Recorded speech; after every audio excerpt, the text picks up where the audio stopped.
지난해 아동학대로 숨진 어린이가 최근 5년 만에 가장 많았던 걸로 나타났습니다. 아동학대 가해자 10명 가운데 8명은 부모였습니다. 김혜영 기자입니다. 지난 2월 온몸에 멍이 가득한 채 숨진 12살 이시우 군. 조사 결과 의붓 어머니에게 1년에 걸쳐 학대받았던 것으로 드러났습니다. 이 군처럼 아동학대를 받아 숨진 아동은 지난해 50명에 달했습니다. 2019년 이후 40명대 초반이었는데 더 늘어난 겁니다.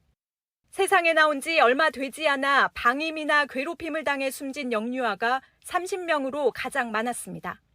신체적인 학대를 당하다가 숨진 아이들이 17명, 부모의 극단적인 선택으로 희생된 아이들도 14명에 달했습니다. 아동학대 신고도 증가세입니다. 지난해에는 4만 6천여 건 신고가 접수됐습니다.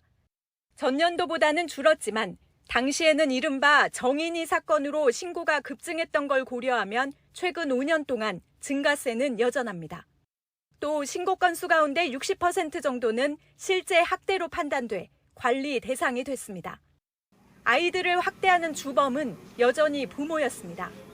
학대 행위자 가운데 부모가 82% 이상이었고 대부분 집에서 고통을 줬습니다. 한 번에 그치지 않고 거듭 학대를 한 경우도 16%로 1년 새 1.3%포인트 증가했습니다. 학대 가정의 경우 유심히 관리하기 때문인데 감시망을 더 강화해야 할 것으로 보입니다. 가정의 기능 회복이 무엇보다 중요하거든요. 그래서 그 부모에 대해서 상담을 하고 양육 기술을 가르쳐드리고 또 그 가정이 어떤 역할을 잘 수행하면서 각자의 역할을 해야 되는지. 학대 아동을 부모에게서 분리한 사례는 전체의 10% 정도인데 지난해 3월부터 시행된 즉각 분리 조치도 1,100건이 넘었습니다. 복지부는 아동학대 신고 의무자 범위를 확대하고 위기 지표를 활용해 아동의 안전을 확인하는 등 대책 마련에 속도를 낼 계획입니다. YTN 김혜은입니다.